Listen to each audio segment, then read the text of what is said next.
here we are. It is Friday, August 30th. I'm here with Dr. Eleanor. We've already been having a good old chat. We don't usually get to chat beforehand much, but I enjoyed that. Covered a lot of ground. We did, yeah, we had lots to talk about today. To start, as we always do, what's new with you? And I know there's a few things, so. Well, let me preface it by saying I ran into a major computer problem this morning. Mhm. And so we're on my laptop with a new version of the program. And we'll talk about that when we get to it.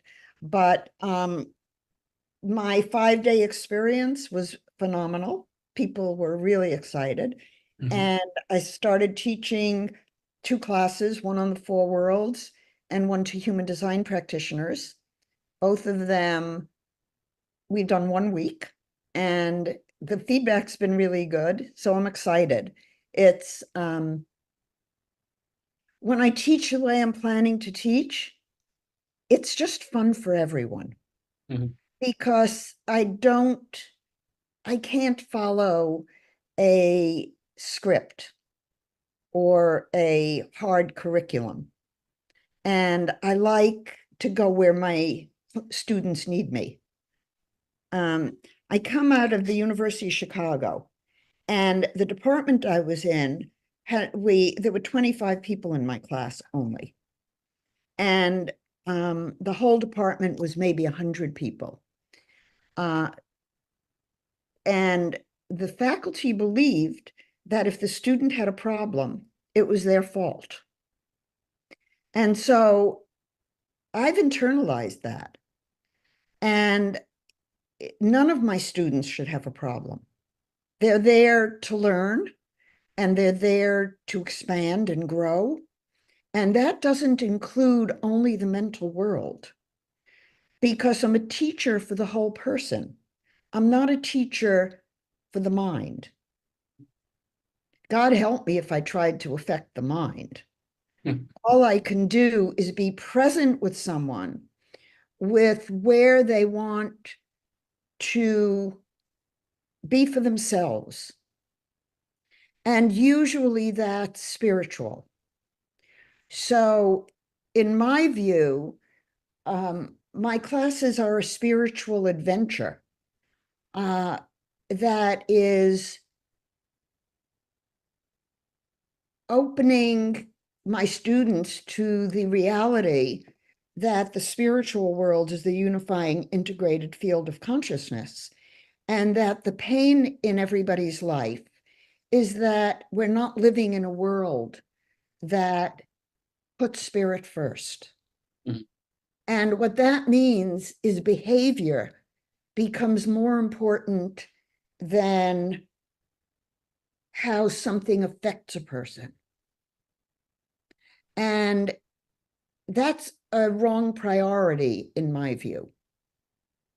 So I'm excited to be teaching and to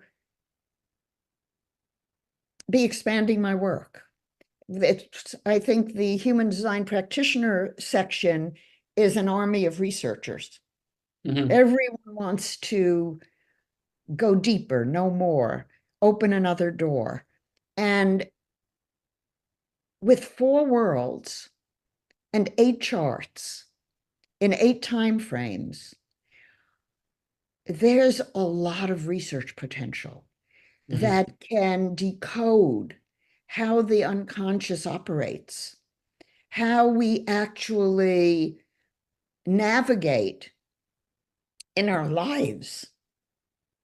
Uh, I came to my desk this morning prepared to look at charts and to do some writing. And no sooner did I open my computer, it literally crashed. And crashed to the point that I could not restart it.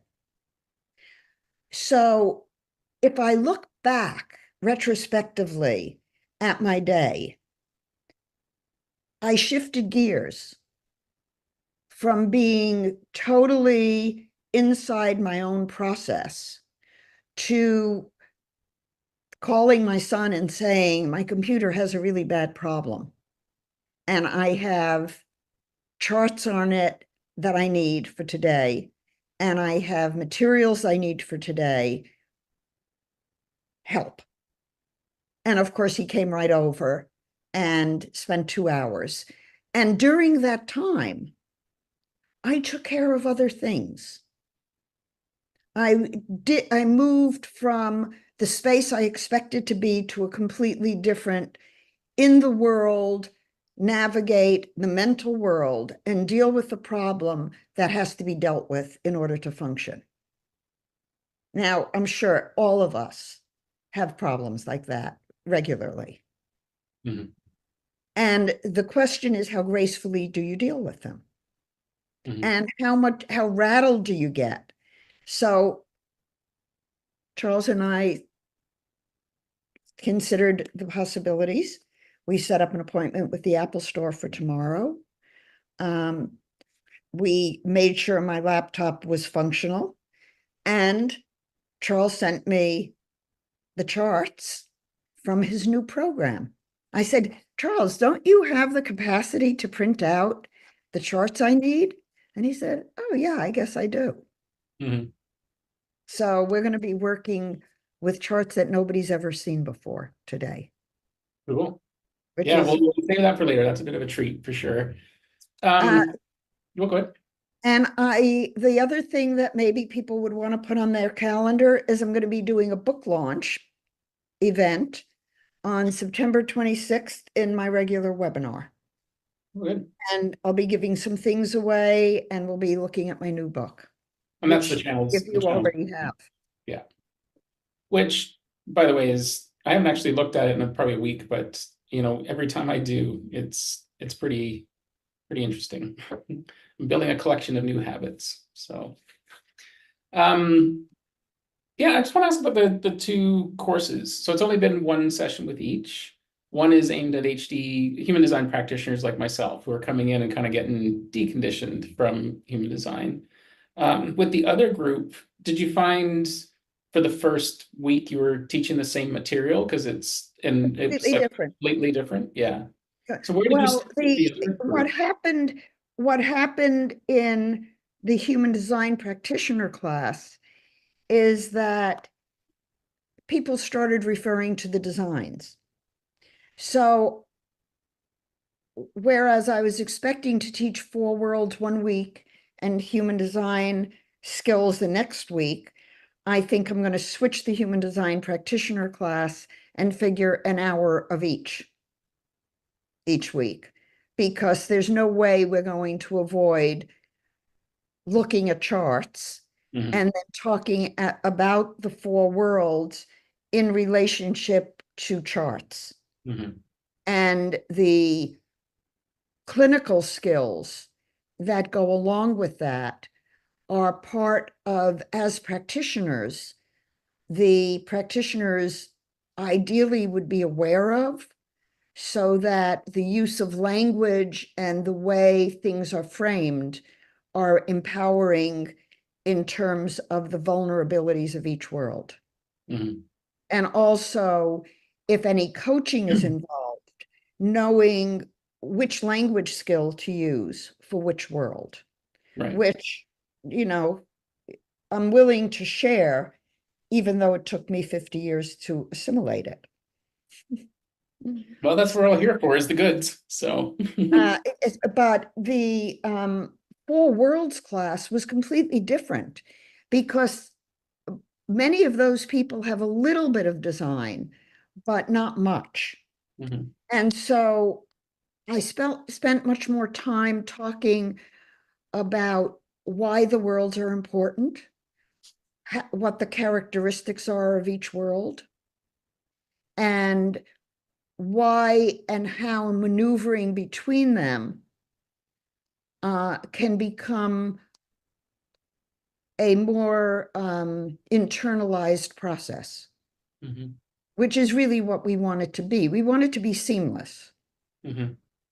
Um, and what I'm bringing to the world is the language that we all know exists: mental, spiritual, emotional, physical. And interestingly enough, I pulled out a book called The Wisdom of Tarot, um, because I felt like, in talking about the human design mandala, which is a synthesis of the four worlds and of the tree of life, chakras, astrology, I Ching, and now developmental psych. If we're talking about a system that's a synthesis, we need to know how to read each of the components of that synthesis. We can't leave one dimension out of it. We couldn't read a human design chart. Well, we could without astrology, but we couldn't calculate it without astrology. So if we're not able to calculate a human design chart without astrology, how can we leave the astrology interpretation out of the human design reading? And yet, most human design people don't even know the astrology signs, let alone their characteristics, their rulerships, the energy they bring to the chart. A sun in Aries is a very different sun than a sun in Pisces. Aries' ruling planet is Mars. Mars is, think about it, Mars is Martian. It's combat, it's fighting, it's sudden, it's cutting, it's sharp, and it rules Aries. Pisces is ruled by Neptune. Neptune is like watery, cloudy, imagination, openness, vulnerability, watery. You're working with a fire sign and a water sign. Fire is one world, water is another world. The energies are completely different. Now, you can look at the hexagrams, but most people, even human design people, don't know anything about reading a hexagram, except that it has lines. And then they're reading the meaning of the lines that Ra gave those lines, not the meaning of the lines if you go to the I Ching and read that line. Right. So what I do in design when I read a chart is I look at the key words of the pattern, the cross in the wheel. When we're born, we use a time 3 months before birth and then birth. And I use a time 3 months after birth because developmentally, that's real. You know, a baby is still a neonate and not developed until 3 months of age. And we know certain characteristics that come in over that 3-month period that are very critical developmentally. For example, at about 6 weeks of age, if a baby isn't smiling, we worry. If at 3 months of age, a baby hasn't shown a preference for one toy over another toy and reached for it, we worry. And at 3 months of age, when a baby decides it wants this, not that, it's making a choice. So the case for there being no choice in design does not fly scientifically. We do have choice. We have choice every single day, every single hour. You know, if I pick up my drink and take a drink, I've made a choice. It's not completely unconscious. Yeah. And in order to execute the choice, I would have to move in the real world. So beginning to look at the worlds with a slightly different intonation of energy. The mental world is the world we're functioning, the world when I'm talking to you, I'm bridging worlds because I'm not even thinking. The words are coming. I know I'm talking about something. And then I don't think, oh, should I say this word or that word? It flows through as a stream of energy with all that's been said is my intention.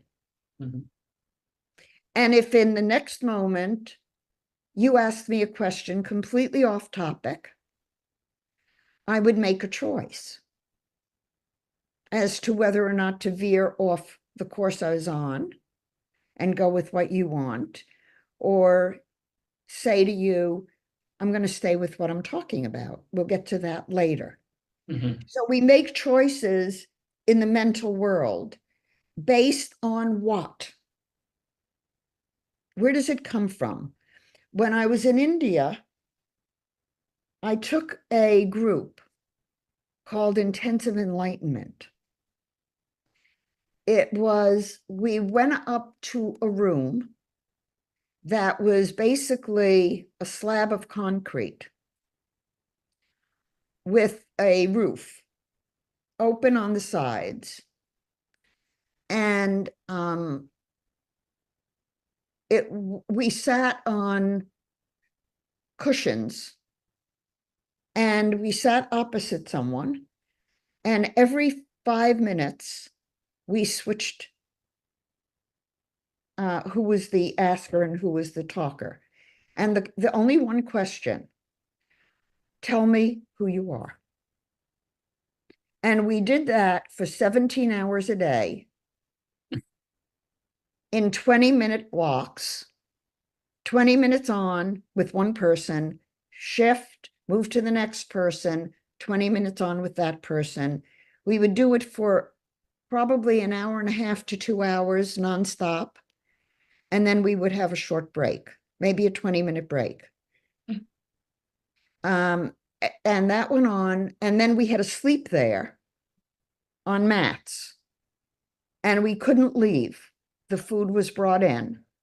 And the only break, I believe, and I'd have to check, was going to an active meditation every morning in silence, other than the tell me who you are for 5 minutes, for 20 minutes.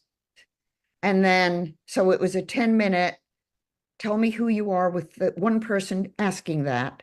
And then you shifted and you did it again for 3 days. And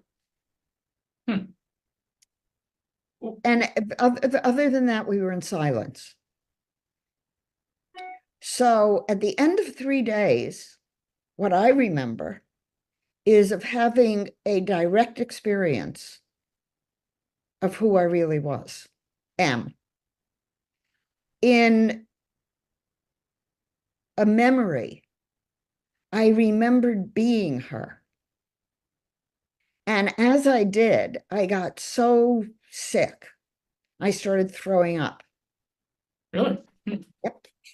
I mean, it was like a cleansing from the soul and a remembrance of who I was, who I am. And it was not a cognitive knowing. It was a physical knowing, a energy knowing, a re-experiencing of that energy before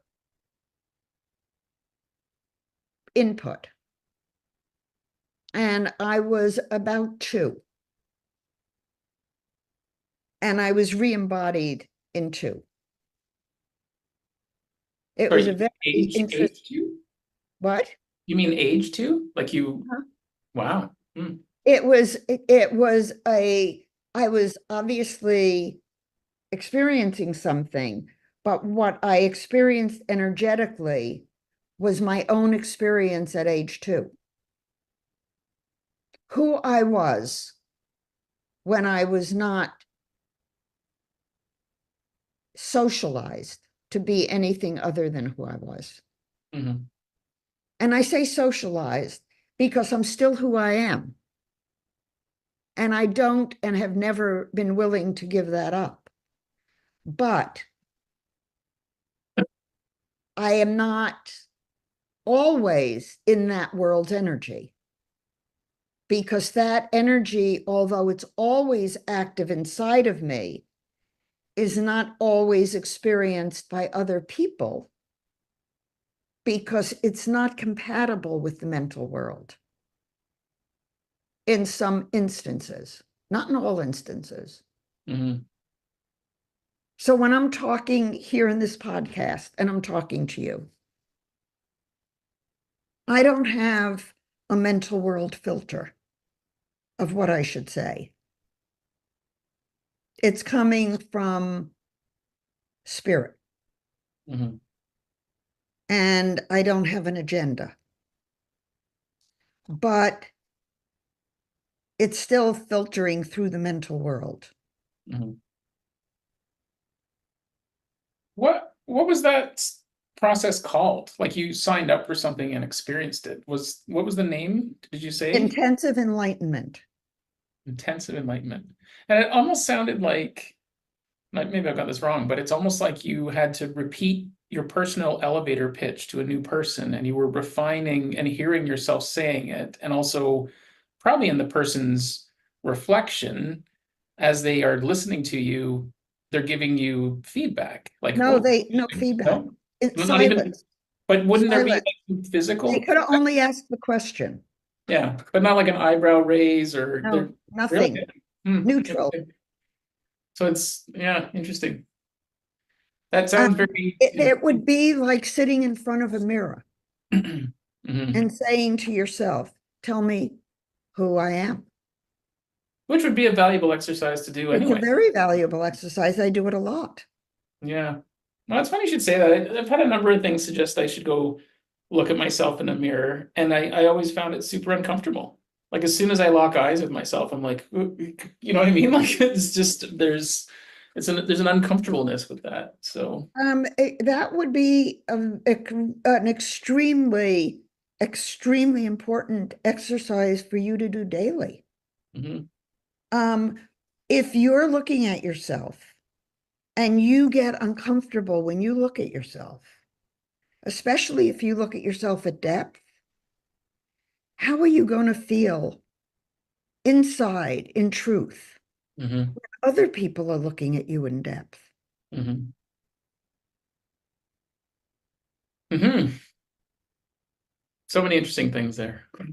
There was I just have to say this because it just comes to my mind, but there was a Saturday Night Live sketch for years, and this one guy who ended up being a politician later, whose name escapes me, but he did this bit called Stuart Smalley, and Stuart Smalley he was very a gentleman that would always talk about looking in a mirror and saying positive affirmations to himself, and it was always I'm good enough, I'm smart enough, and doggone it, people like me, and then it would be this whole sketch, and that has stuck with me for decades of just like that Why actually don't you like a try good it, idea. Sean? Well, I'm gonna have to, but it's just so funny that just that fella in that sketch pops into my head all the time. So clearly that's So when you think back to it and you put an analytic eye on it, what do you think that remained with you to tell you? What did you see in that sketch or perceive in that sketch? What do you know about that sketch? a bunch of things. One, it was a very sweet sketch. but at the same time, sort of sarcastic and judgmental. And I found myself being like, that looks like a useful exercise, but no one, you wouldn't catch me dead doing it. Like that's my old thinking, right? Now it's like, that seems like a really good idea. So, And in the past, when you wouldn't be caught dead doing it, what was that about? oh, it honestly, it'd be at the time, it would have been caring what others thought or feeling judged. Like, what if I got caught doing this? What would people say? And now I don't give a shit. If it's useful, it's useful. But So it was more how you would be seen doing it, not your experience of doing it or mhm, what doing it was communicating to you. 100%, I wasn't putting myself or my own needs or spirit first. It was the, yeah. And I mean, honestly, I think that's exactly what it was before, was not allowing it for myself and more concerned about what others might have thought had they seen me doing that. And And yet the lines of the sketch were trying to convince yourself how you'd be perceived and not feeling it because you had been labeled other than those lines. mhm, yeah, totally. Very interesting. Hmm. Yeah, it's funny. There's a lot of things that stick with me are old sketches, I find. There's just and so I go back and revisit them lately, and then there's a whole new like, oh, I was supposed to pay attention at that point, and I ignored the message that was coming at the time. Um, so yeah, I do a lot of like opening up an old movie and rewatching it, and sometimes being like, this movie's awful, but there was 90 seconds in the movie that was exactly what I needed to repeat and hear and view with a fresh set of eyes. So yeah, yeah, it's interesting. So many places to go. The one question I'm going to ask you, and it's a question loaded with something I just saw or listened to yesterday. So there's a fella, like I can't remember his name, but he was recounting the story of Ra's uh, download, and that there was another fella that was also, I think, a 1551. I can't remember at the time he was talking about his profile, and this fella was also receiving the transmission, and he was somewhere about 12 miles away, and apparently was hearing the transmission, but then ran out to the beach and yelled "stop," and the transmission stopped. And as this guy tells the story, I think it was like 10 years later. So he saw a body graph and was like, I've seen that before. And he went downstairs and grabbed a book and came back up. And he had basically written out almost everything that Ra had produced except the I Ching. He didn't stay for the download long enough to get the I Ching. And I Hmm. thought, wow, that's super interesting and fascinating. And then you were talking about astrology earlier, and I seem to recall that like Ra had no interest really in the astrology. I feel like I heard that. So did he, to your knowledge or what you remember or heard, did he was the astrology at least in there, or that was Of very much course, the lacking? astrology is there. Yeah. The astrology is in there because the hexagrams are determined by the actual degrees of the astrology of the planets. Okay. So he had gotten So, sort of the whole download and the astrology was there. well, Was the astrology, the calculation is astrological. okay. So, and the calculations of the hexagrams are based on the birth chart. Mm, So there is a precise um, pairing of the wheel and the hexagrams. And Ra was given that sequence. Um, but Ra completely ignored the astrology. right. Was it disinterest or he didn't want to put in the time to get to learn? Was it what Ra do you was not an astrologer. mhm. And Ra really had no interest in human design. In human design? He didn't want to do it. Yeah, that much I've heard. Yeah. And he tried to get away from it. Hmm. And I don't think he loved what he was doing. He did it because he needed to make money for his family. And he was driven completely by money. Hmm. Um, and it was one of the issues I had with him, quite honestly.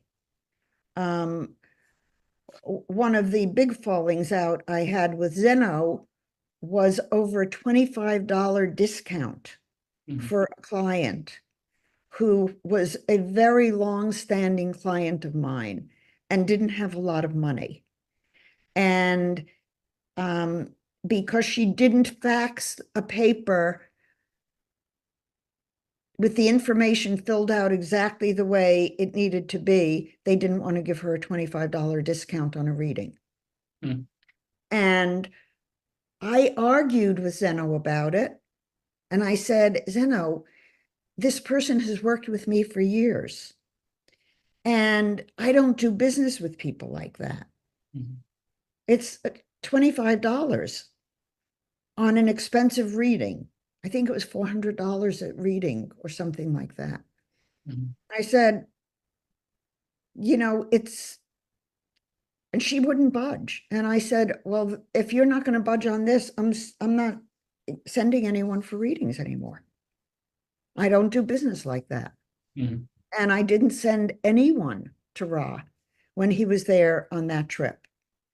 And to top that off, when he did a reading on my grandson, which was supposed to be comped because we filled his schedule, um, he charged, and all children were charged half price. He charged my daughter full fee. And so after that, I was really done until he asked for help. Right. But Ra told me to get rid of all my astrology books. You don't need them. And when I asked him about the tarot, you don't need it. All you need is the body graph. Hmm. Well, what he did want to teach was just the body graph. It was simple, people could learn it. He was teaching it at what he told me was a fourth grade level and give people a formula that they can use and you make money. Yeah. And I don't do that. Hmm. I want to comment on that because there's so many things there. One is because the more you and I talk and the more I sink into this, like this is for me, this is where I need to be. But I, of course, interact with lots of people in the human design space. And so one of the things that I've sort of heard a few times is, how can she say there's, eight calculations? Like, it's almost like it's been made up. But at the same time, we've just accepted that there's this, your birth date and your design date. No, Ra gave me the calculations. Yeah. But I guess my point is, when especially those that have been in the human design world for a while, we've accepted there's just two calculations because that's what the apps show, that's what everything. But you see, even in that, in 2000, Ra and I taught about the dream rave Mhm. and about the solar and lunar and the 64 gate matrix, the 64, the solar dream rave, the lunar dream rave, and then I got the calculation of the sleep design. But even if you just looked at those three designs, Ra and I taught the statistics of them. We taught what they were. Now, Rod didn't know what the dream rave was, Mhm. and I brought that information into it. Uh, and he amplified it, but, and he taught it. even after we broke. Yeah. But people don't use it because nobody was ever taught how to use it. Mhm. And for example, if you look at the pure dream rave, which is REM sleep, and you only use the horizontal one, which is 15 gates, most people, 70% of the population, become projectors and reflectors or more. Now, if you're a manifesting generator and you lose the sacral center when you sleep, I know clinically that you're going to go to sleep thinking you have a solution to a problem, and you're going to wake up and think, what was I thinking? Mhm. And just that one piece of looking at what Ra actually worked with tell you that using only one chart is losing information that might be very critical for every human being on the planet. Just that one piece. Does your sacral center turn on or off when you're in deep sleep? Mhm. And in fact, as I say it, I would be very interested, and Sean, please remind me if I forget, but I will make a note. Okay.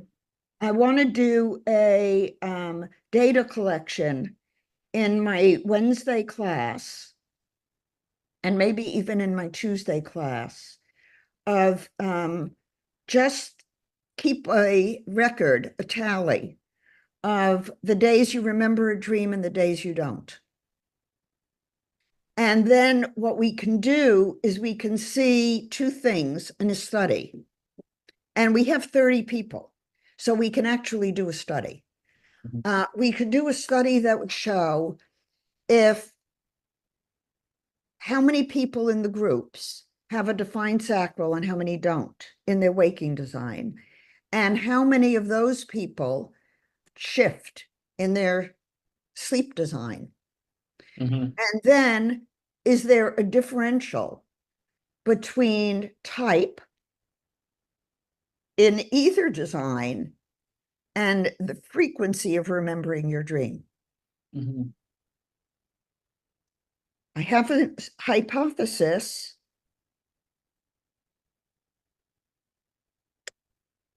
Um,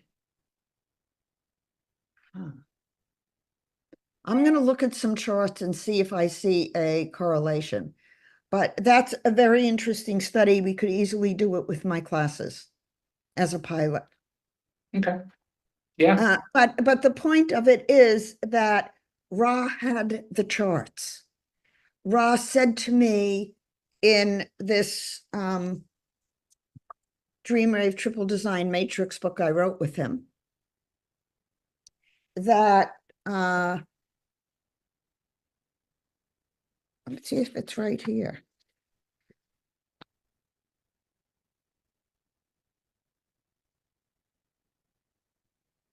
Ra said, this is Ra's words, begin working with the three designs at first by just observing differences in the designs and their gate activations for yourself and those close to you, much the same way as you looked at the basic rave design chart. As you go through Dream Keys, look at them in your three designs and begin to note how transits impact those designs. Now, he's talking about transits, but what I'm talking about in the calculations and the first 3 months of your life is that because during the first 3 months of your life, and at certain other times in your life, there are critical periods, times when the impact of the energy around you and the people around you so impact your psyche that when we're doing psychological work, we know that if something happened at one of those critical times, it had ramifications on you. So some of those times developmentally are things like before a certain age, you are not able to ride a two-wheeler bike. Mhm. You need certain muscular development and neurological development to be capable of doing that.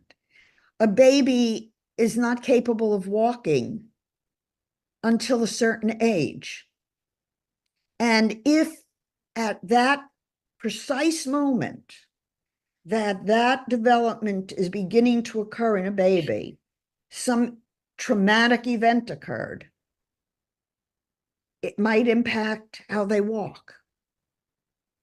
It might impact their sense of independence.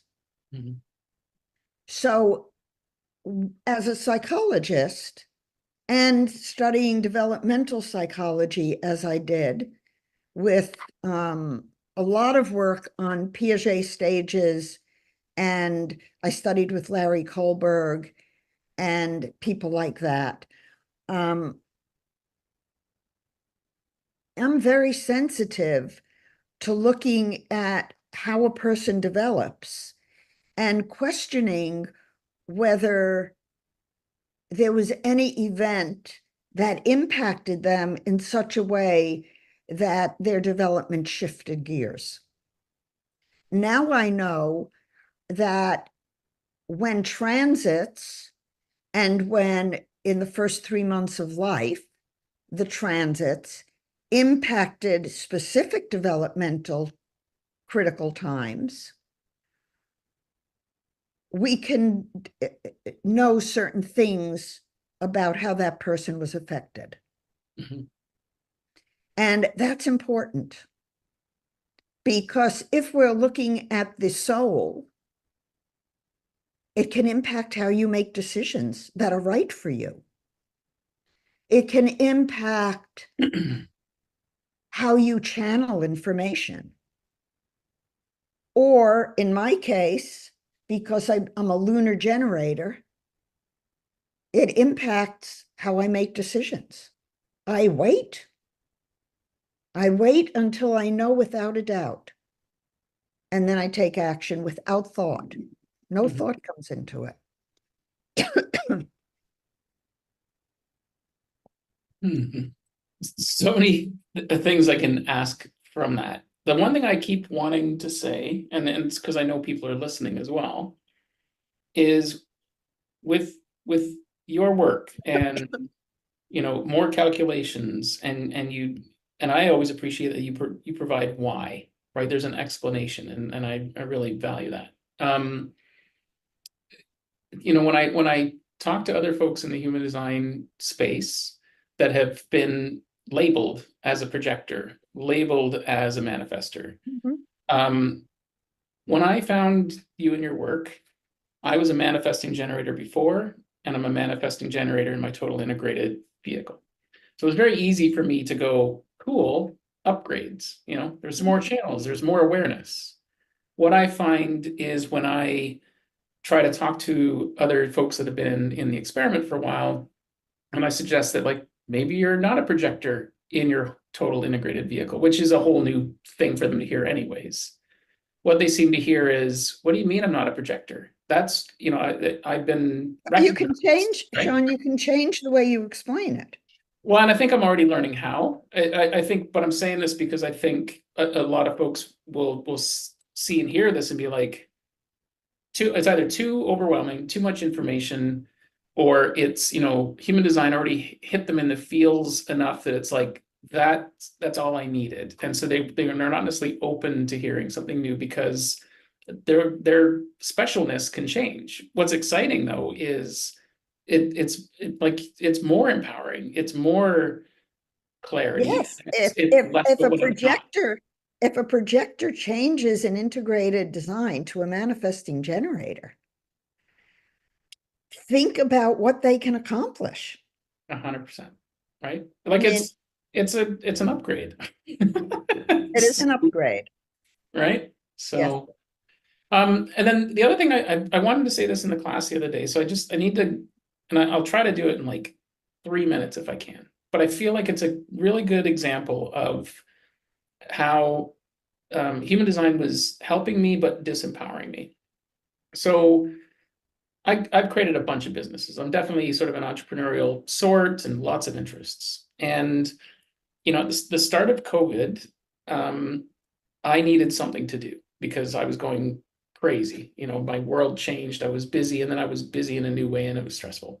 And this is looking back. One is I doubled down on doing Make-A-Wish interviews, which was very bad for me at the time because I was just getting more and more other people's stuff in my world, and I didn't know how to shield myself from what was coming in. So that was a whole thing.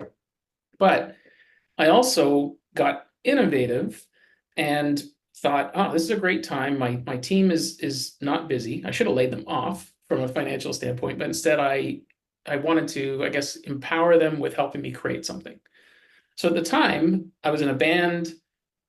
Bands don't really do well at bars unless you have a network, and we did. We were all very introverted, so we were a great band. Everyone was always like, "Oh, the best band we've ever heard," da, da, da, da, but they wouldn't come back because they didn't know we didn't exist. So I had this great idea that I would invent a new concept, and it was live band music bingo. Which music bingo is a whole fun game you can play, but as a band, it's a really cool vibe. We created something really interesting, and I wanted an app for it. So we created this platform called Rockstar Bingo.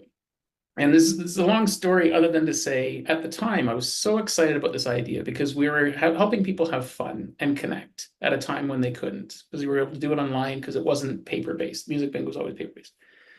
So that was great for a while. It was actually like exactly correct for me. It was aligned with my spirit.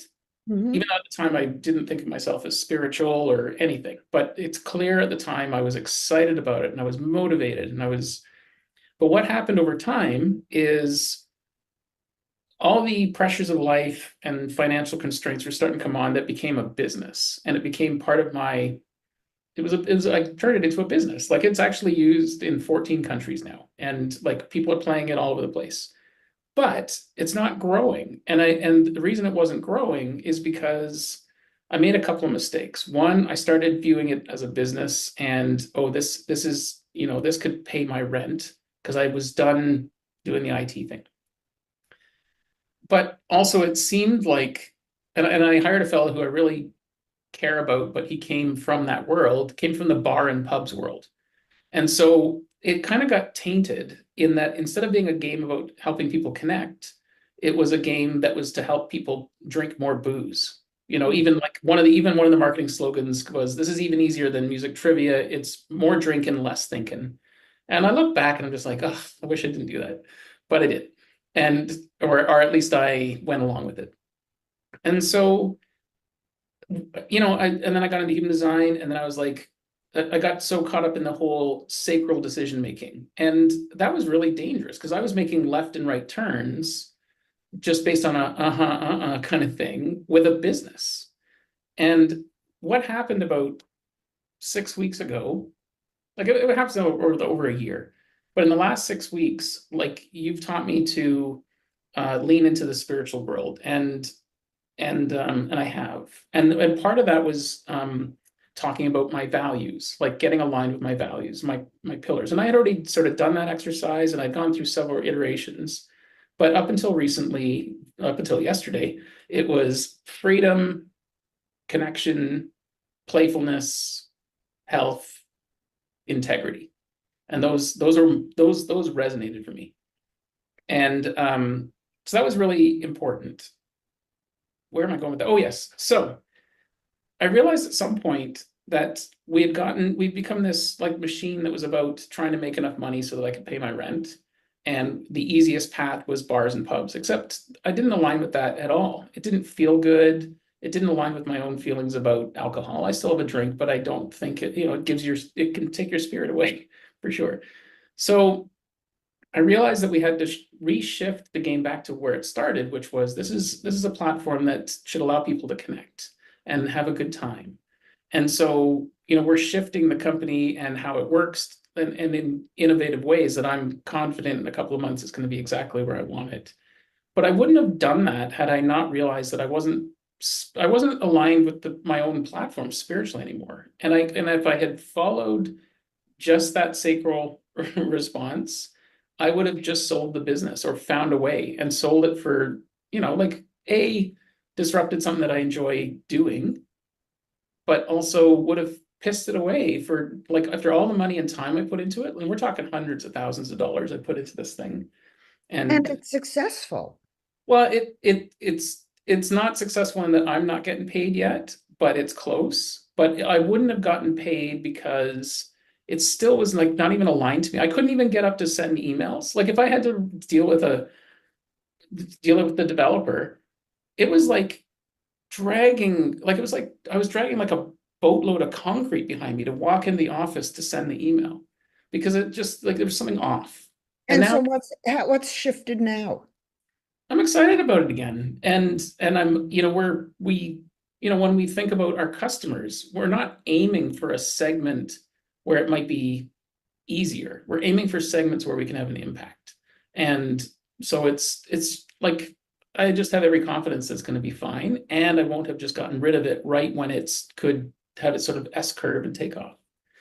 That wouldn't have happened if I hadn't really connected with my values, which seem to be much more aligned with the spiritual world, but then parlays into everything. But until that foundation was laid, I was bouncing all over the place. Mhm. So I wanted to say that because I think that's important. And then yesterday I went for what was going to be a past life regression session, and the woman's name is Nikki, and it was fantastic. She said she bailed on the past life regression about 10 minutes in, and we just did a straight up hypnosis session because I was really responding to the questions she was asking. And we ended up revisiting those values. And I realized that I had been mentally placing weight on them. So because freedom was number one, in my mind, it was like 80% value associated with that. And that was messing up my world because, of course, I want freedom, but my mind was viewing freedom as, oh, there's attachment. Oh, I'm going to owe this person money. I'm going to owe this person a favor. And so I had to like restack it. So freedom's at the bottom. It's still so important to me and I can feel it. And when you say freedom, what's freedom? I mean, it's really about, I want to enjoy what I'm doing and I want to feel I'm making an impact. Um, but I was confused about freedom of being like not wanting any commitments. And like I just realized it's still You're there. confusing the world. Okay. Um, Define these terms in each world as an exercise. Okay. And I'm still learning how to work with the worlds in a therapeutic way. But what I just heard in when you were describing the word freedom, and when I tune into myself and I tune in listening to what you said about getting in touch with spirit as the important values, then the word freedom is an internal state of being in order for it to be spiritual. It's the freedom to choose, Mm-hmm. and it's the freedom to choose the energy you're in Mm-hmm. and to create the energy in each situation that aligns with your inner self. Mm-hmm. That's very different than freedom to relate to another person or not, Mm-hmm. because that's the mental world. It's interactional. You're approaching or you're moving toward or away from, and you could measure that. You could measure in the mental world if you're in someone's aura or not in someone's aura. Hmm. So the tricky part of studying the four worlds is that there's a lot of nuance when we're using a language that's never differentiated between the worlds. And so if you're talking about spiritual values, Sean, the only measurement you have for whether that's aligned or not is your internal space. Hmm. So any question you ask that includes a different world pulls you out of the spiritual space, Okay. unless it keeps you in the spiritual space. Yeah, I'm gonna have to think about that, or like let that settle for a bit. The one thing I seem to realize or come to is freedom is the outcome of applying the other values, and like it's not.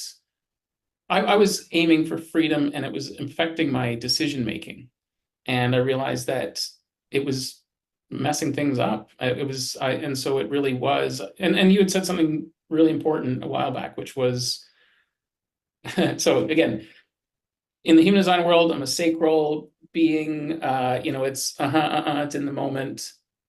That's useful for like, do I want to play softball right now? But when you're trying to make a decision around a business that has an impact on other people and has, I need to be more discerning. And I realized that just even mentally, somehow putting weight to freedom in the wrong order was just gum up the works all over the place. And so, you had suggested, I need like a week. And at first I was like, I remember just being like, nope, I can't wait a week for anything.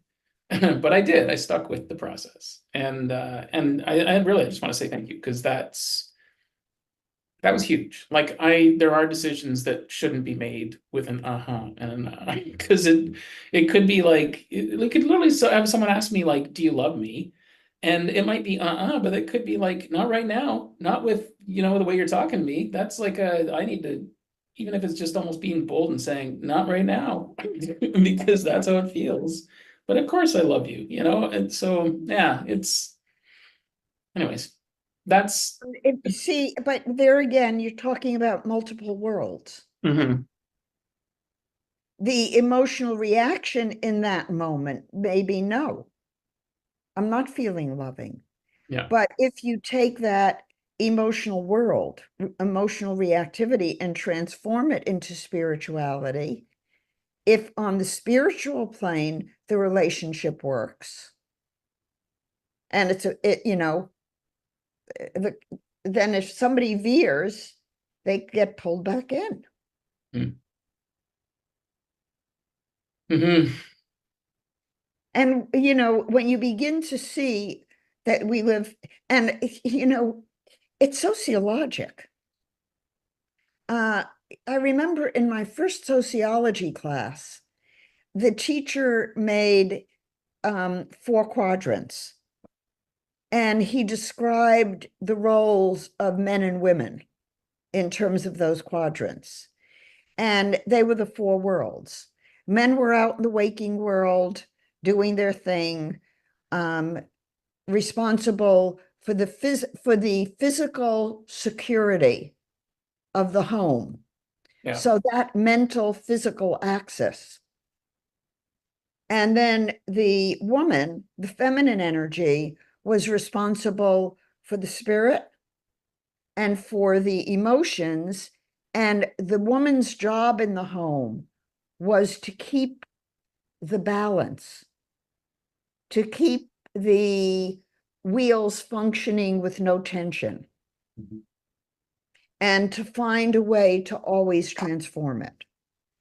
So, at the time, it was pure sociologic data.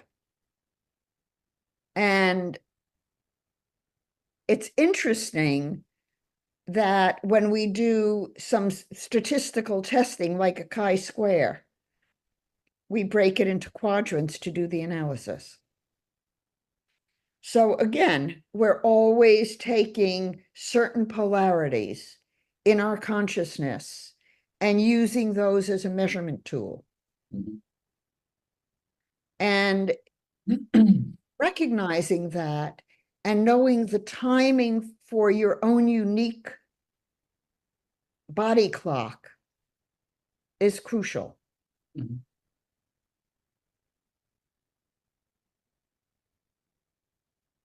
I want to do the mystery meat sack now, so let's do that. Okay, let's do Because that. we're an hour in, and I'm excited about this one. So, for those watching, there's another series that I've been doing for a while called Mystery Meat Sack, and effectively I find a public figure's birth info, and then I have the guest, in this case Dr. Eleanor, comment on it without knowing who the person is. And we've already done one before. I think it was Ringo Starr, and you did my dog as well. So, so I only gave you one hint. And the reason I did that was because I asked you to look at this body graph, but also I gave you a time period, which was leading up to the election. And so all I said was, this is not a politician. So that's the only thing you know about this person besides their birth info. And I'm just setting that expectation for those watching. Okay. The other thing I can do, and I think I'm gonna do it. Wait a minute. Yep, you do your thing. Battery. Hold on. Okay. Let me find this.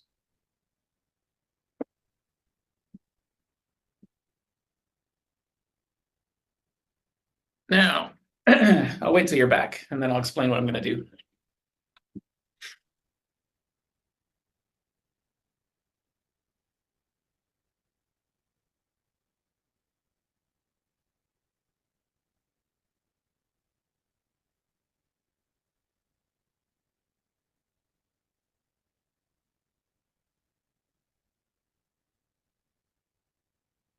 Mhm.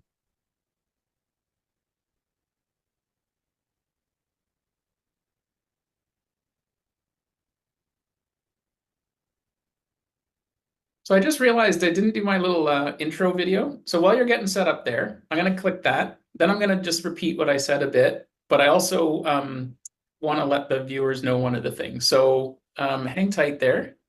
Okay. Play a little video because we're going to start a mystery meat sack. Here we go.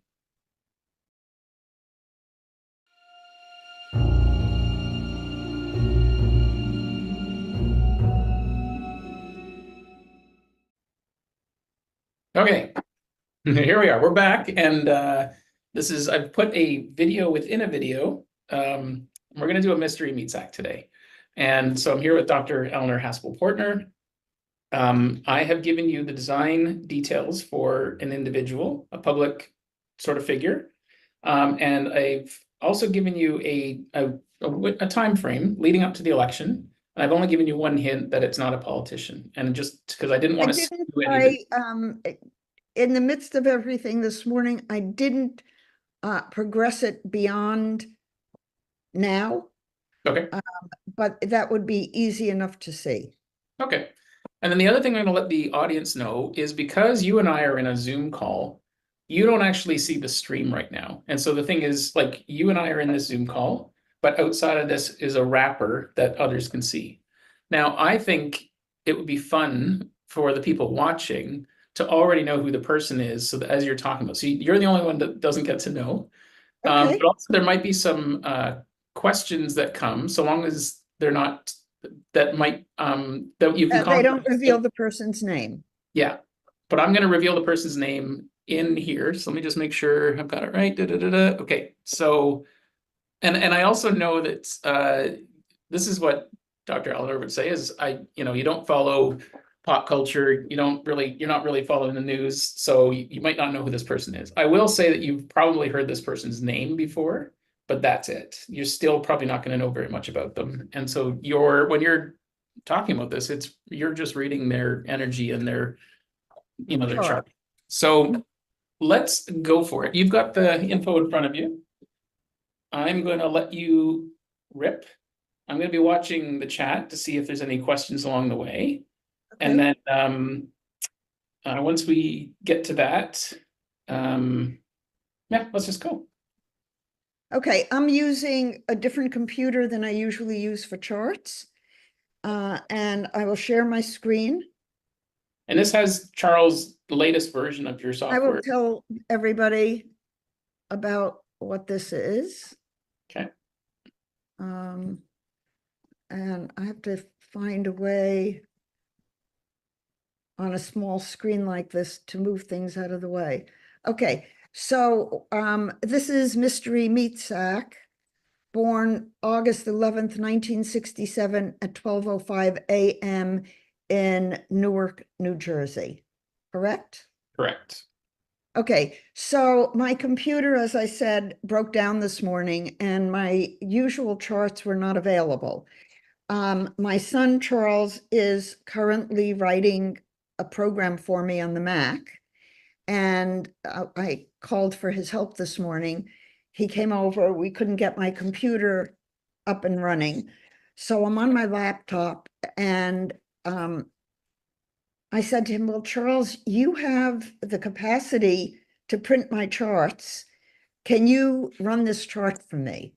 So this chart looks a little bit different than most of the human design charts you've seen, including my multidimensional, because I asked for, and this is the first time I am reading a chart that actually has the astrology glyphs for the position of the planet alongside the hexagrams.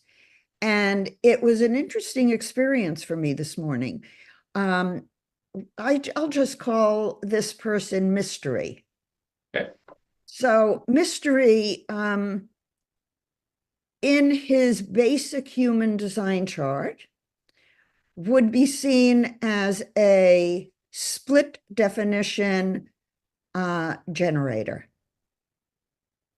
And And oh, sorry, now can I just interrupt you there? For those that are familiar with human design, this top left design body graph is effectively what people would be looking at if they just looked at traditional human design in the mental world, except you've added Chiron, right? And that's the yes, green gate coming out of the G center. Okay, yes. got it. Um, and so what I looked at is it's very interesting that this person was born in Leo, has Mercury in Leo, and has Jupiter in Leo. So two activations, Jupiter and the Sun in Leo in the seventh gate. That's coming out of the self center. And he has the 31 also in Leo, Mercury.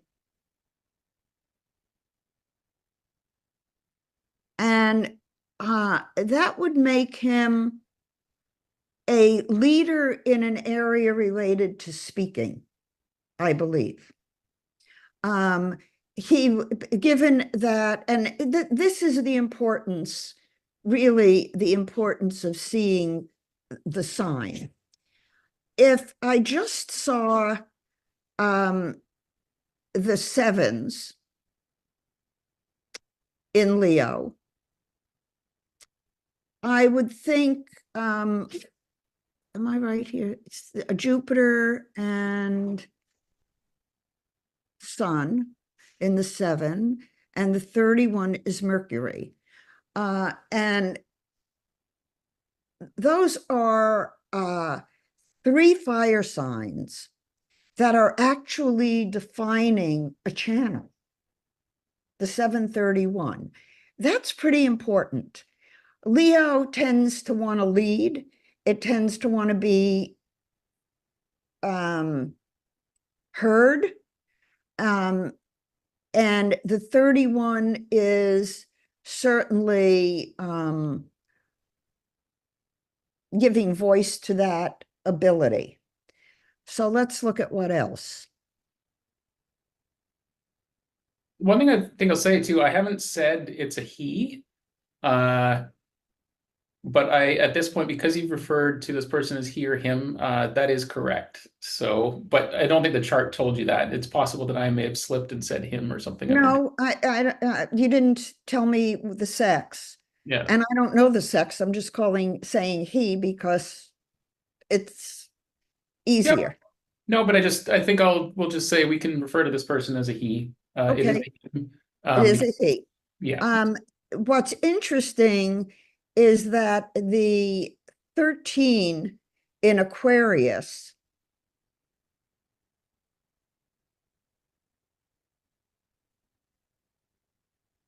is going to have a very interesting take on what this person is talking about. And, uh, let's look at the 4323, Taurus, Scorpio. And then the Scorpio's also in the 28, South Node. Huh. Taurus 27. Scorpio, and where's the 23, Sun?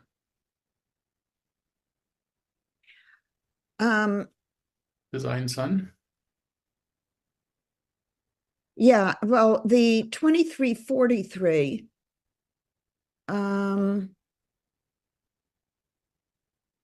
Neptune in the 43 and the Earth. That's a very interesting combo.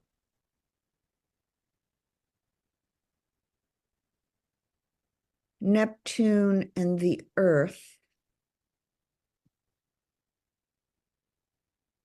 And then the 23 is the Sun. Okay, so you have two fixed signs, Taurus and Scorpio. Scorpio has an intensity. And so this person, my computer just told me to do an update. So this person has a quick mind, very smart, very deep in terms of the probing aspect for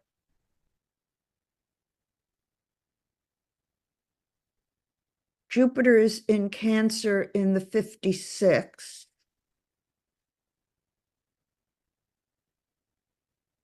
Which is only in the prenatal. So this person, I want to see the whole chart. Yeah, and for those watching, can you just point to the total integrated vehicles? Because we've been sort of Yeah, let me explain the terminal. charts to people. Yeah. And I should have done that to start with. Let me back up before oh, it's not in this one. Let me go to the other one.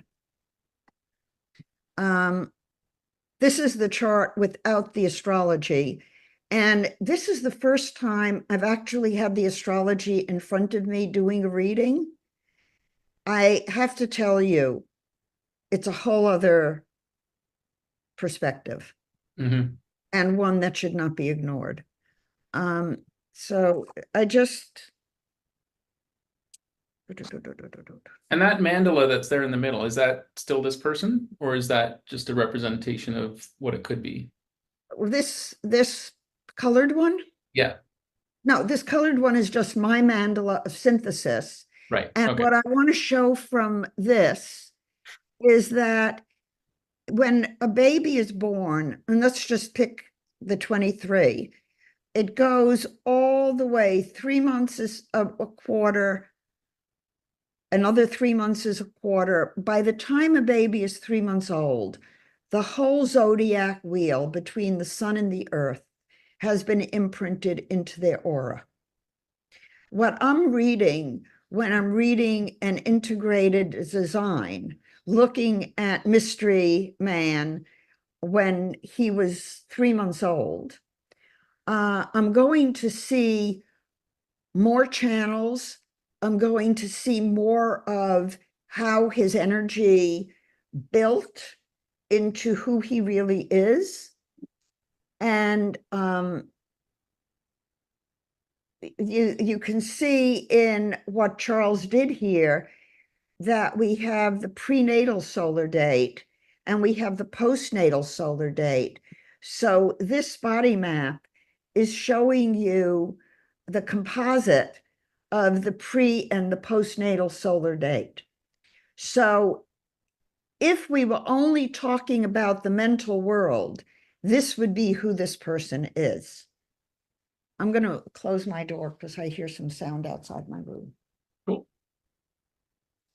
And for those watching, the body graph on the left that doesn't have the astrological information and imprinting timestamps is that's what it was referred to as the total integrated vehicle. So it's the combination of all four worlds. So the first thing I do in an integrated body map is to look to see what the definition is. And this person happens to be a split definition. Yeah. Split definition generator. Very rare for someone to be a split definition generator. Usually 95% of the population in this kind of integrated chart is a manifesting generator. But Mystery Man does not have the throat get to a motor. So he's not a manifester. However, he will manifest if he's in the presence of someone who hooks him up.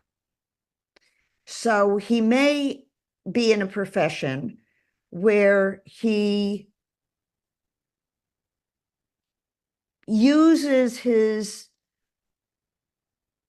instinctive perceptiveness to interview people, talk to people, because he has 7 out of 8 gates coming out of the self-center. So this is a person who has a lot of wisdom and a lot of insight, who cares a great deal about being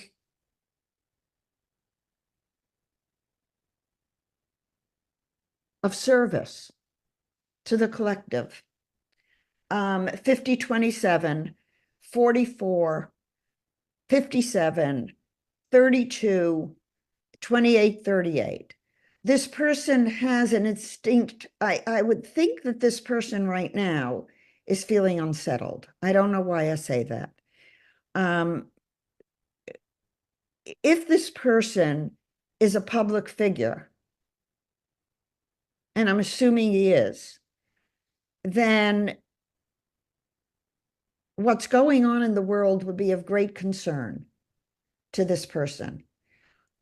He would be feeling like the emotional climate in the world is way out of whack, that people aren't necessarily in touch with the right values and direction. And I mean, all I can see is the intelligence of this person, the I'm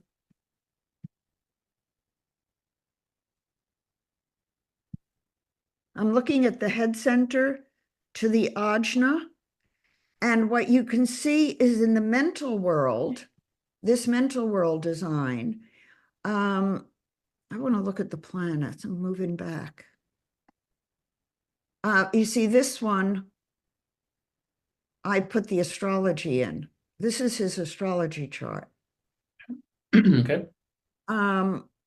3 planets in Leo, 3 planets in Virgo, 3 planets in Scorpio, with a moon in Libra, a Taurus ascendant, and the sun in Leo.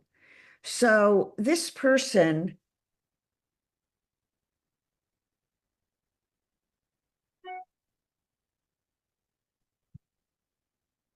Oh, this changes the whole picture. 3 degrees Aquarius on the midheaven. That means when, where is it? How did I lose it? There it is.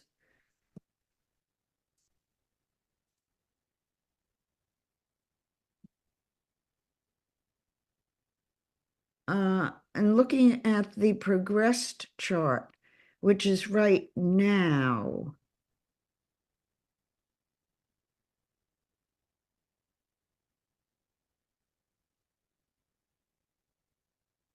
This person's doing well in his business.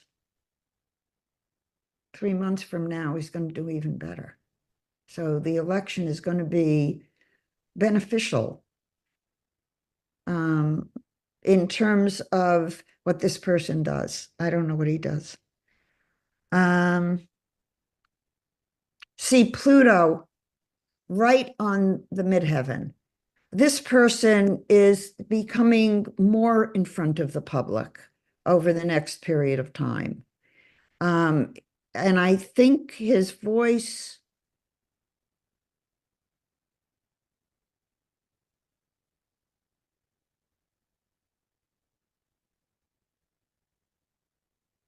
um,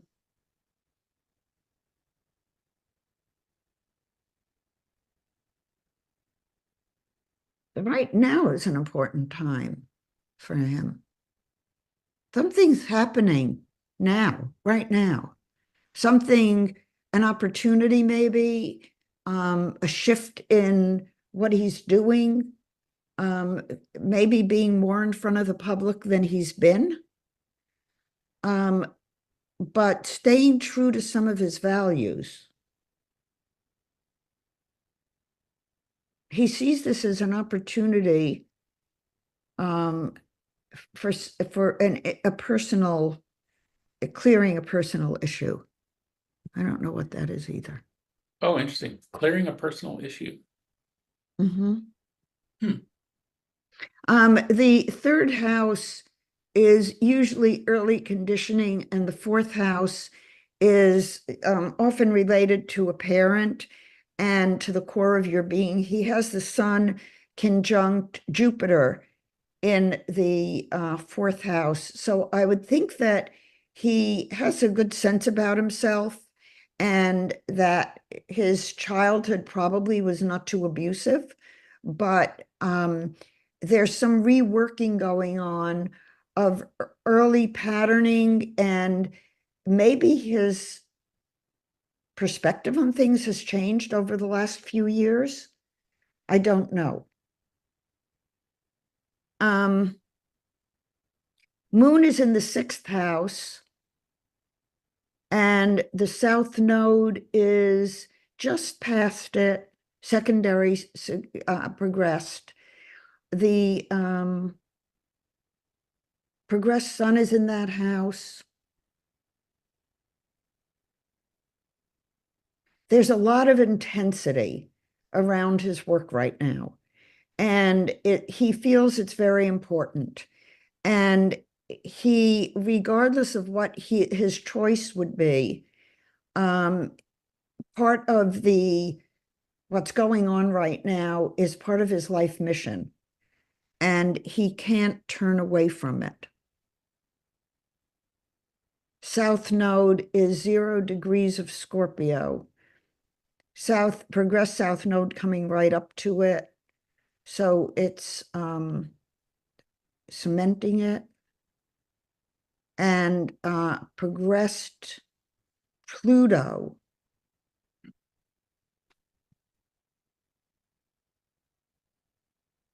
This is not an easy chart. Well, And this man is under a lot of pressure, and a lot of pressure because my guess is he's in front of the public. And he feels right now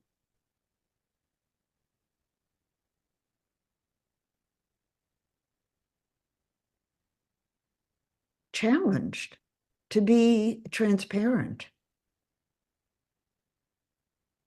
there's a lot of conflict with that transparency.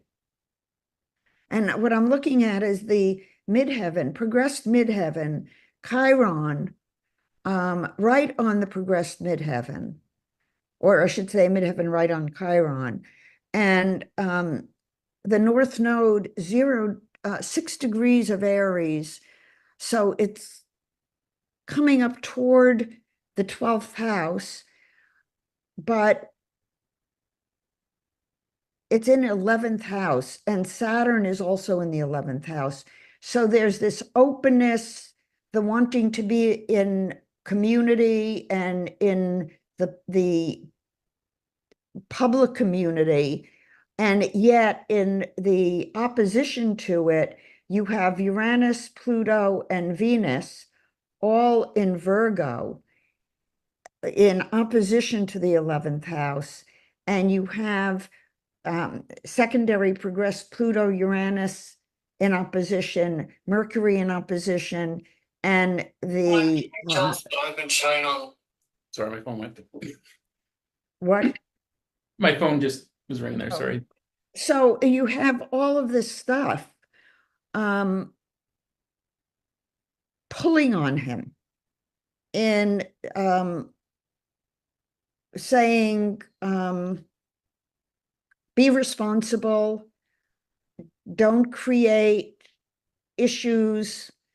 And then there's the conflict of his own spiritual values, which are conscious and which want to be put in front of the public and bring about change that will balance the collective in a way he knows it needs to balance. Going back to the design,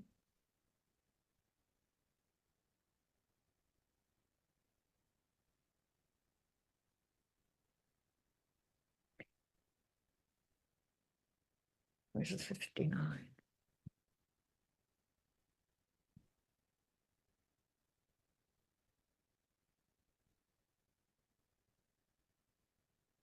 Oh, he gets the 59.6 is Jupiter. 59.4, isn't it? Yeah, 59.4. But I'm talking about the gates. I'm not talking about lines. Oh, okay. 59. Where's the 6?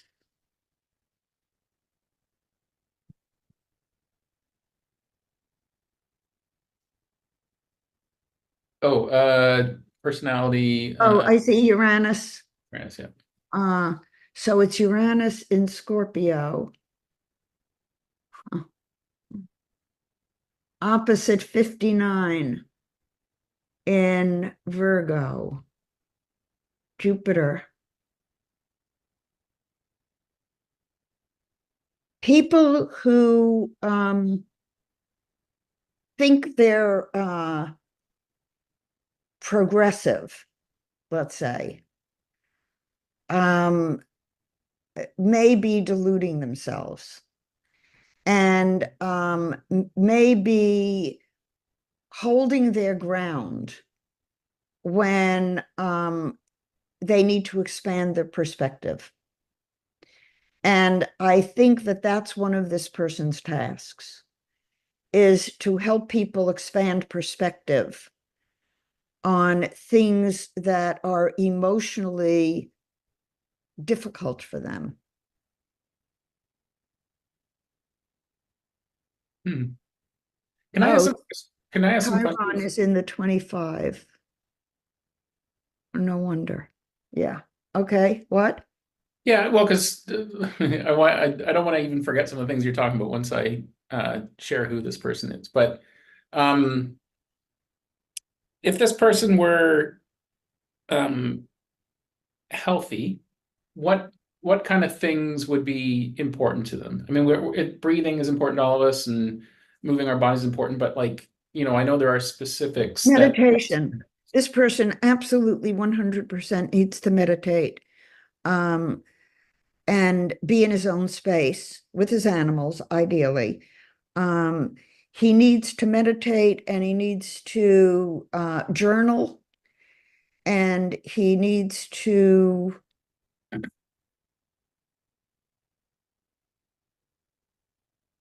work out. Okay.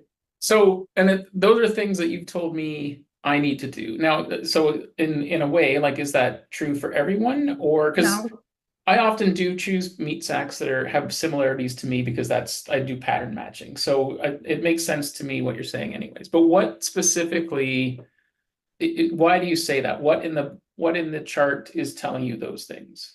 um, the strong definition between the self center, the throat center, the ajna, and the crown tell me that this person um,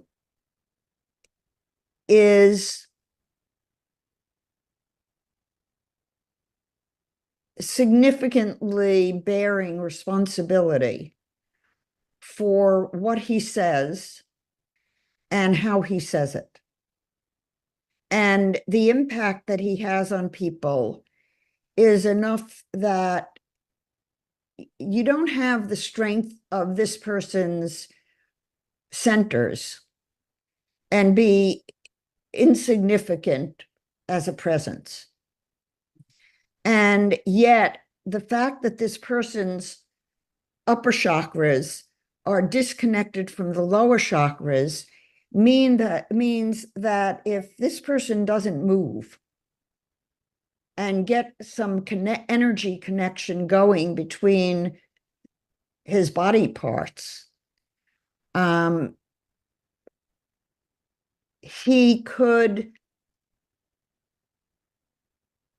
have physical issues because the tension from the load he's carrying will take a toll on the physical body if the physical body doesn't have a way of discharging it. And ideally, he is in a relationship with someone where he becomes a manifesting generator. Mm.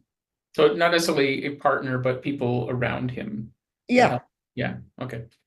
And Um, he's a triple and split, right? Isn't that true? Because the heart is not connected below. So I think that would make him a triple split, correct? no, because you Oh, have because the 56, the 59. Well, let's say we go from the 49 19 to the 38 28 to the 50 27 to the 59 6 back again, and you can't go anywhere. yeah, no, I That's one misinterpreted. split.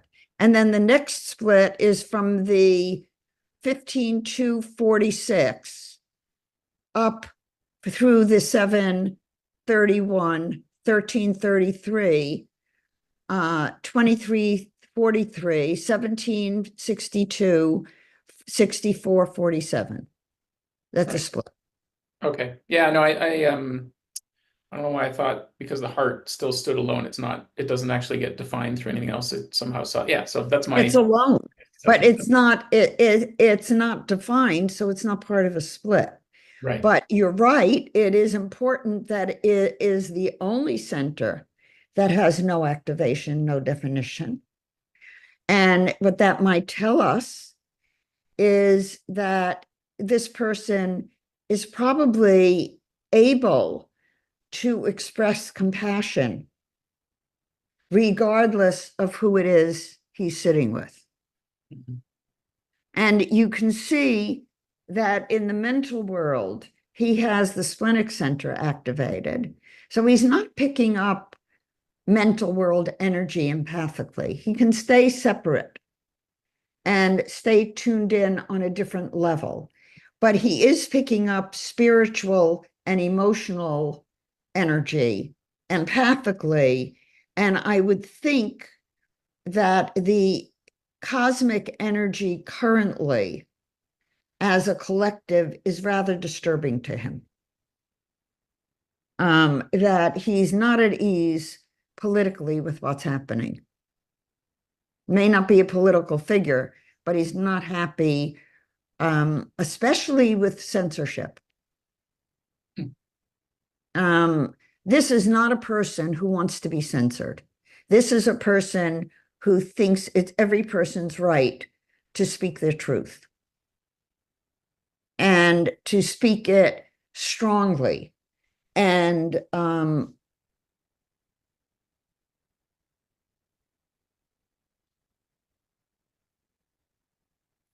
he has goals. And the goals have to be congruent with his physical body. So if there's one weak area, I'd say he doesn't take as good a care of his physical body as he could. And I don't know how that manifests in his life,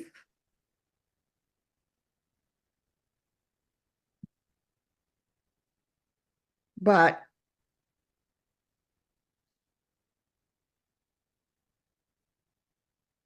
if he has an animal or two or three, that helps him a lot.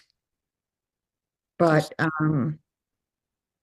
goals should be set with a mind for this person to how it affects him physically, what hours he works, who he's around, um, whether or not it feels aligned to. He's sensitive to smell. He's sensitive to environment. So if this person is in an environment that isn't with the right feng shui, it has to have the right feng shui, or he's not going to be comfortable. So paying attention to feng shui is something I would tell him to do. Interesting. Um, Okay. What you want to so tell me who it is?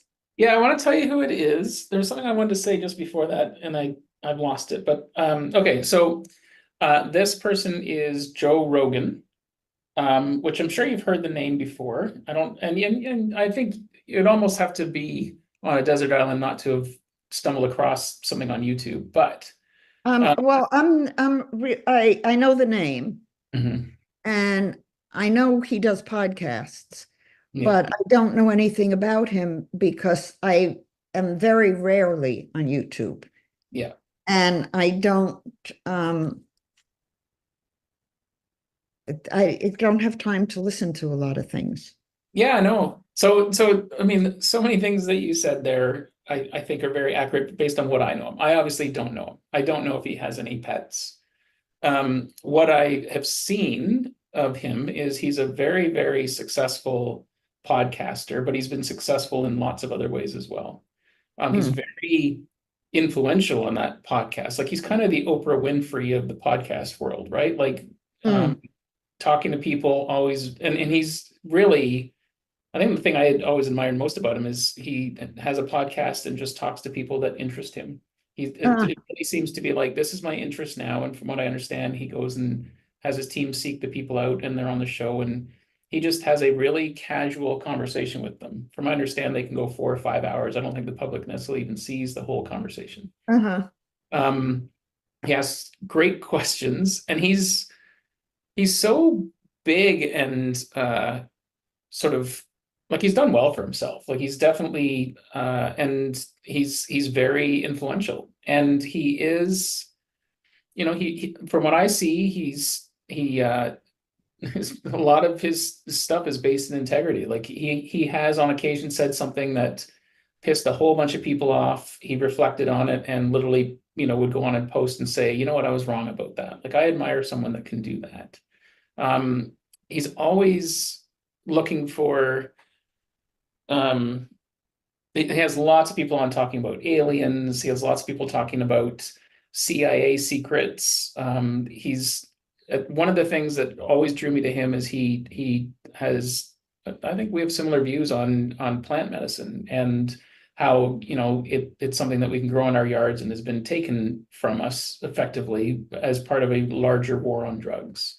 Mm-hmm. So he's very open minded and exploratory, and that's been an influence on me that's I think benefited me greatly. So you see, in human design traditionally, with the crown to the ajna, the 6447, you would not think that somebody like that would be open-minded. Mm, But I see it differently. I see it as somebody who has a cosmic question and is hell-bent on finding the answer. mhm. And with his 4323, he's going to look at all angles, not just one.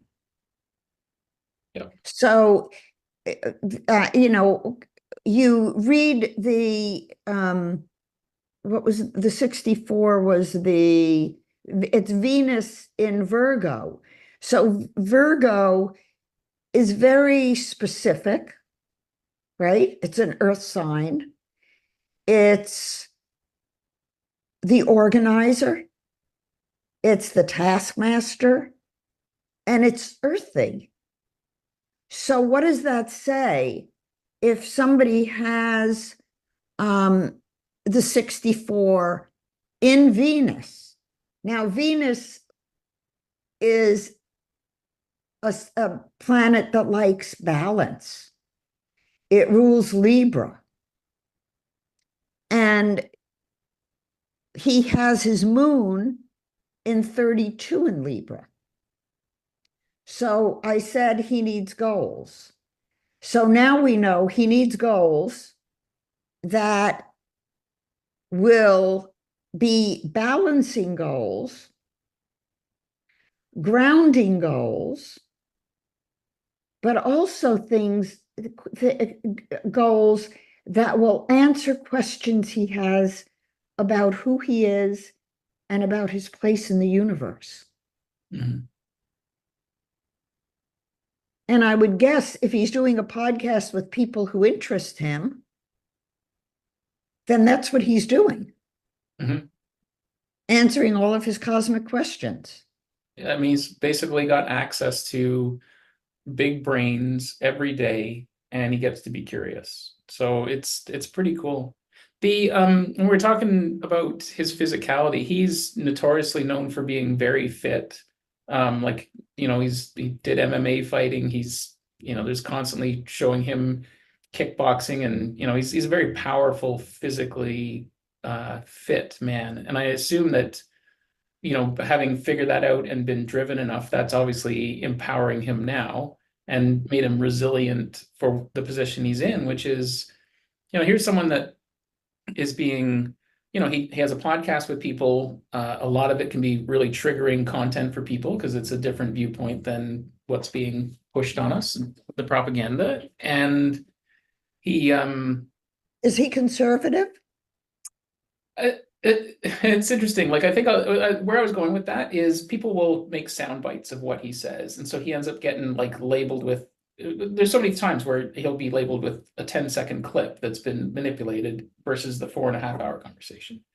So I think a lot of folks tie him to Trump because he comments on Trump, but like he seems quite balanced. He really just is like a bullshit detector and is trying to like be to provide a vehicle where the bullshit can be out and discussed.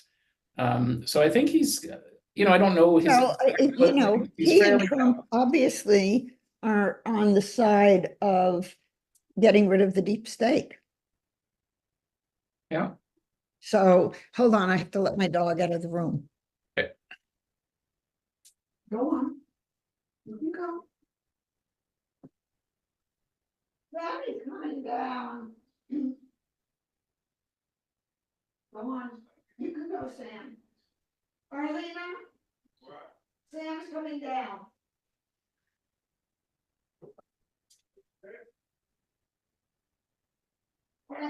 Sam came down. Let Sam out. I love doing a live cast.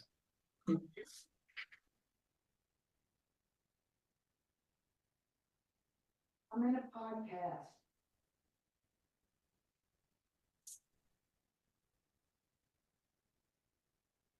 Sorry about that. That's okay. Folks chimed in the chat, so it sounds like he has 3 dogs. So, if Joe ever sees this, I think it'd be interesting, like, and you've said that to me before, like when I meditate, having dogs nearby. And I try. They generally don't seem to want to be around me when I'm doing that, but I basically trying to wrestle the dogs in. So, but they come. The reason I said it is because with his integrated chart. Oh, what's that? How I did that? think just highlight on the page. You click away. Um, bizarre.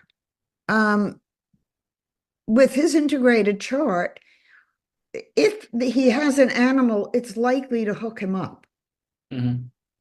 So it would make him a single definition manifesting generator.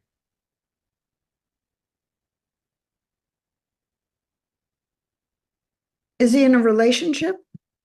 I don't know. If he is, he doesn't. Well, I mean, I don't watch all of his podcasts. I just sort of observe from afar as well. But so I didn't know how many dogs he had, and I don't know if he's in a relationship. But Any other questions from people?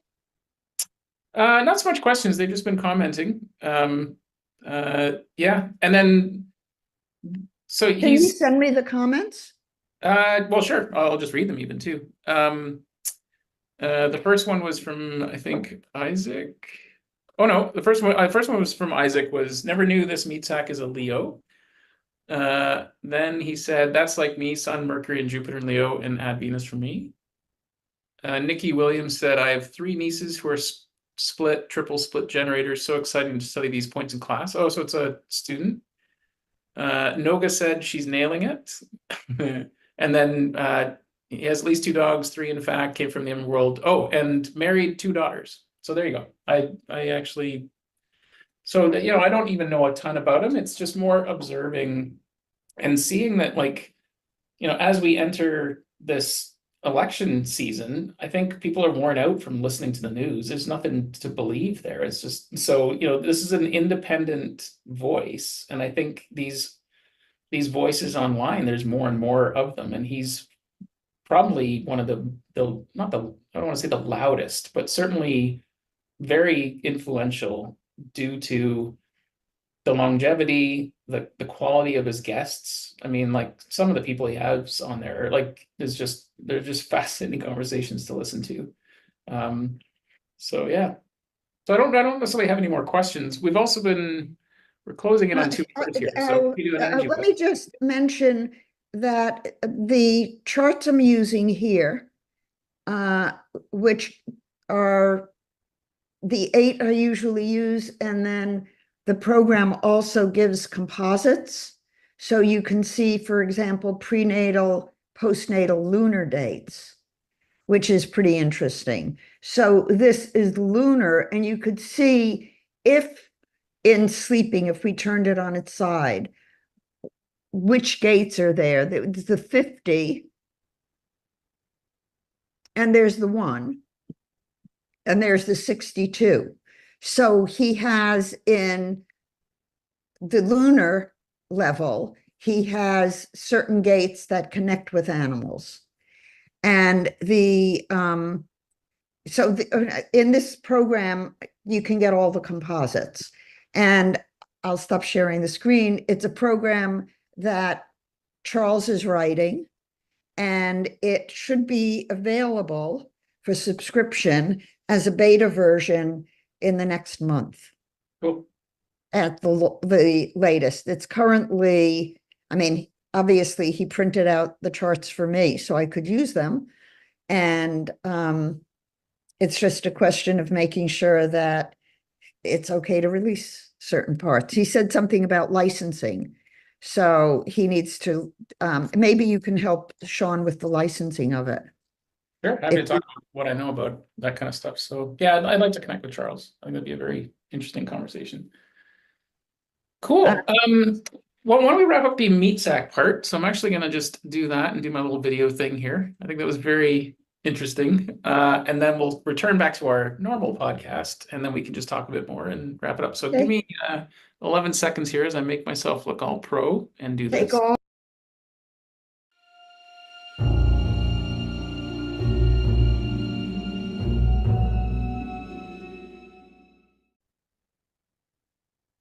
Okay, there we're back. So now we're back into it's almost like we did a podcast within a podcast. So perfect. As you know, I don't really get a lot of joy out of editing videos. So if I can just do it real time. And I would like to say my friend J Sauce, no, you're not invisible. So yeah, fascinating. He's a very influential fellow right now, very powerful, like arguably more powerful than politicians because he's being viewed from all over the world. And And he's not being censored. yeah, and he really kind of puts he's just all out there. Like there's really, it's a pretty interesting place to be in a new way of being, really, Mhm. like some might argue that he's pushing some sort of propaganda, but I don't see it that way. He's just curious and following his nose, and I think that's kind of cool. So If any of the listeners are interested, there is a website called Moptu, MOPTU.com, and it is a social media site for articles. You can post any article you want. It's free, and there is no censorship. So people all over the world are posting articles that they find, and they are up there. So it's another avenue to have uncensored news. cool. And what was that URL again? I'm actually gonna write that down. It wasn't my little Trello in front of me. One more time. MOPTU.com. Not too. Mop2.com. Okay. Actually, my son Charles is the developer and programmer. Oh wow. Okay. Well, more to talk about then. Um, how are you doing for energy? Do you want to keep going? I don't have any immediate questions, but if there's anything you want to talk about, otherwise, Not necessarily. okay. There's I'm just doing my classes and doing my work. And I will say that I have done two videos of readings that I will post on YouTube. And I have made an offer in my class for anyone who wanted me to do a reading, and we'll post it on YouTube. And I think I've had 7 or 8 people offer. Mhm. So I will be doing some readings and putting them on YouTube. And I probably will use the charts that have the astrology Mhm. Well, you can because talk. it's so much more powerful. Mhm. You can toss my name in the list. I know you've basically been giving me readings all along, but I've always been like at various states of. I'd love like a clean one with the new Okay. info because every time I hear it, it's like poetry, and it's the poetry's getting cleaner, or it's resonating more. So yeah, I'd love that. Well, Um, maybe, Sean, when you visit, we'll do an in-person one. okay, That's a whole different experience. yeah, okay, well, we'll book that for sure. Um, yeah, well, why don't we wrap it there? And yeah, that was cool. Okay, Okay. um, I hope you have a great weekend and stick around for Do. a minute, but I will close this one off with that other video.